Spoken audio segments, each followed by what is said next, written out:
Bonjour tout le monde et bienvenue dans une nouvelle leçon de langue de communication dans laquelle nous allons faire la connaissance des parties du corps d'un animal. Tout d'abord, on commence par rappeler les noms de certains animaux. Alors regardez l'image. Qu'est-ce que vous voyez ici? Quels sont les animaux que vous voyez? Très facile. Ici, vous avez des... Oui, ce sont des animaux domestiques. Ici, ce sont des vaches.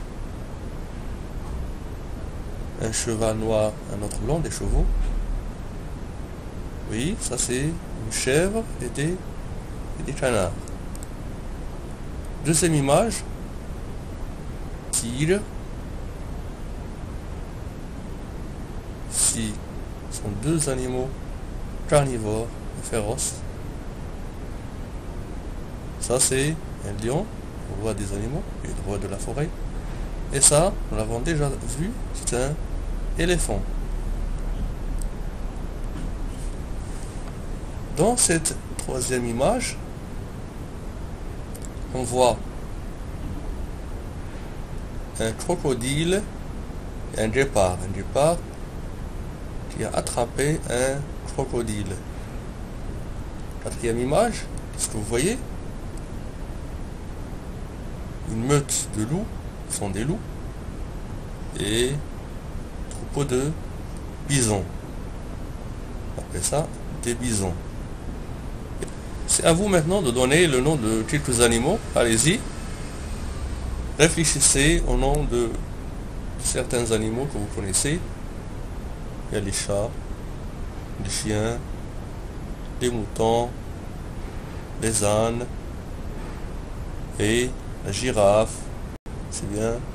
Et bien sûr plein d'autres. N'oubliez pas également les oiseaux. Rappelons maintenant les parties du corps d'un être humain. Nous avons déjà vu, lorsque nous avons décrit une personne, les cheveux, les yeux, les oreilles, le nez, la main, les doigts, les pieds, la jambe, le ventre, le bras, la bouche, la tête. Oui. On passe maintenant à l'éléphant et à rappeler ces parties du corps. Si vous n'avez pas encore regardé la vidéo sur laquelle nous avons travaillé la dernière fois, c'est l'occasion d'aller la voir. Ça parlait d'un éléphant. Rappelez-moi les parties du corps de l'éléphant. Nous avons vu la dernière fois. Nous avons vu cette partie, celle-là, et ici. Là. Allez-y. La trompe. Les défenses. Encore les pieds et bien sûr la tête, si vous voulez. Ça c'est une oreille. Il y a plusieurs parties du corps qui sont communs à l'être humain comme aux animaux. Les yeux, les oreilles, la bouche, les pieds, etc. sont communs. Le ventre ici, le dos, on les trouve chez les êtres humains et chez les animaux. Maintenant, observez bien cette créature bizarre. Ça vient ce dessin. Regardez-le. Est-ce que vous avez déjà vu un animal comme ça? Bien sûr que non. Alors, ce dessin, c'est un dessin d'une créature qui se compose de plusieurs animaux. Alors, le travail que nous allons faire maintenant, on va essayer de repérer quels sont les animaux qui composent ce corps-là. Vous avez ici une liste. Tigre, lion, cheval, crocodile, vache, loup, canard, chien, guépard, poisson, moineau. Le moineau, c'est un petit oiseau. Alors, qu'est-ce que vous trouvez ici? Maintenant, nous allons essayer de colorier les animaux qui composent le corps de cette créature. Le tigre. Est-ce qu'il y a un tigre ici? On va choisir de la liste. Le tigre. Y a-t-il un tigre? Oui, cette partie-là. Là. On le met en couleur. Le lion. Le lion ici, non, il n'y a pas de lion. Le cheval. Y a-t-il un cheval ici? Non. Le crocodile.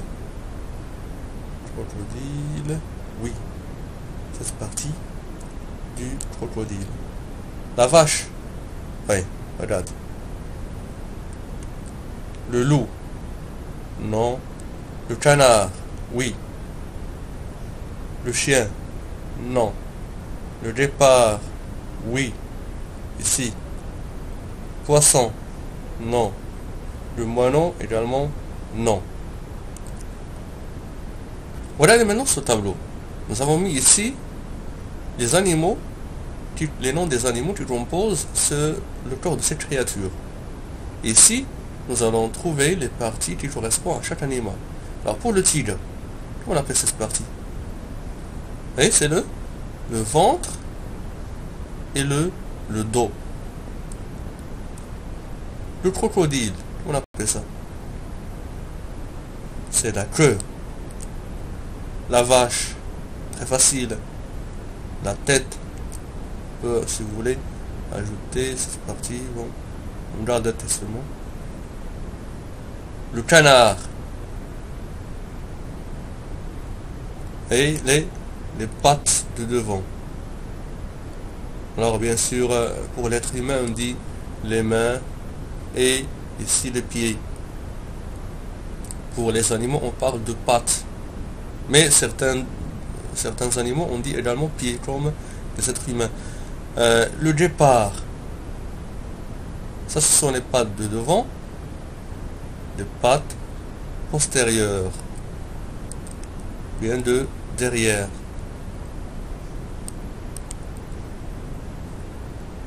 Observons maintenant ce chat. On va essayer de repérer les parties de son corps. Allez-y. Les oreilles.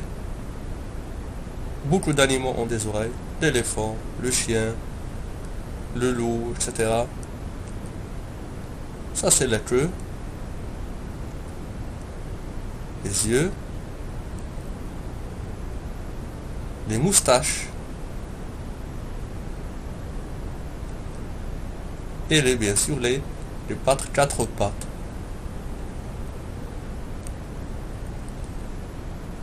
Comment on appelle cet oiseau? C'est le croc. C'est bien. Alors allez-y. C'est un petit peu différent du chat. Ça c'est la crête. Le bec. On ne dit pas une bouche mais un bec. C'est pour les oiseaux. La poitrine. Les doigts. Ailes. Les ailes, ça sert à voler. Une aile sert à voler. La queue. Et on parle de plumage. Tout à l'heure, nous avons vu le chat. Le chat, il a des poils, alors que les oiseaux ont des plumages, des plumes. Ça, c'est un coq sans plumes. On continue. Ici, vous avez un loup, bien un chien, ça se ressemble. Les poils, on a dit les plumes, bien le plumage pour les oiseaux. Celui-là, il a des poils. La queue, bien sûr, les pattes, le cou, le museau. Cette partie-là s'appelle le museau. La tête, bien sûr, et les oreilles, les yeux. Ici, les griffes. Les griffes. Ça, c'est un petit oiseau qui a un bec, des plumes, ailes pour voler, queue, et plein d'autres animaux. Lorsqu'on parle de poissons, il y a la nageoire et il y a des écailles, beaucoup d'écailles. Ça, c'est un zèbre. Il a des rayures, il est rayé. Prenez votre temps, mettez la vidéo sur pause, regardez bien les parties de ces animaux, écrivez quelques-unes sur votre cahier si vous voulez, pour prendre des notes, prenez des notes. On passe maintenant par quoi on peut caractériser les parties du corps des animaux. Quels sont les moyens de caractérisation qu'on peut employer? La tête, qu'est-ce qu'on peut dire? Longue, allongée, fine, recouverte de poils, etc. Les yeux sombres, enfoncés, de taille moyenne, placés au milieu de la tête, écartés. Le museau pointu, fin, allongé, sensible, plat, beau, bombé, long, court. Poils, court, lisse, doux, sombre, soyeux, brillant, tigré, touffu, etc. Bec crochu, pointu, long, court, épais, fort, tranchant, effilé, jaune, etc. Les pattes emplumées, allongées, courtes, longues, maigres, petites, dorées, écaillées. La queue courte, longue, large, touffue, tachetée, raillée, petite, énorme, retroussée. Maintenant, regardez cet exercice, vous allez le faire. Vous avez ainsi un petit texte qui parle du chat. Remplissez ce tableau à partir de ce texte. Les parties du corps décrites et les moyens qui caractérisent ces parties. J'avais un chat qui était grand, il était gris et blanc. Il avait le poil court et les yeux bleus, les oreilles pointues et de longues moustaches. Ses pattes étaient blanches et sa queue était longue. Il était très mignon et très gentil. Et un deuxième exercice. Complétez le tableau. Essayez de faire quelques recherches pour trouver l'animal mâle, l'animal femelle, le petit et le cri ou bien le son de chacun de ces animaux. Ici vous avez bœuf. Comment on appelle la femelle? Comment on appelle le petit du bœuf et de sa femelle? Et quel est le son, bien le cri que font ces animaux? Ici, la femelle, la louve, cherchez les autres mots. Le cri, aboyer. Lionceau, comment on appelle le mâle, la femelle et leur cri. La brebis, le bouc et le chaton. Faites ces exercices. Faites quelques recherches. Vous avez quelques livres. Vous avez l'internet. Faites des recherches et remplissez le tableau. Si vous avez fini de faire les deux exercices, faites une photo par votre téléphone portable de l'exercice et envoyez-moi les deux exercices sur ma page Facebook. Je vais vous laisser le lien en bas de la vidéo. Au revoir et à bientôt.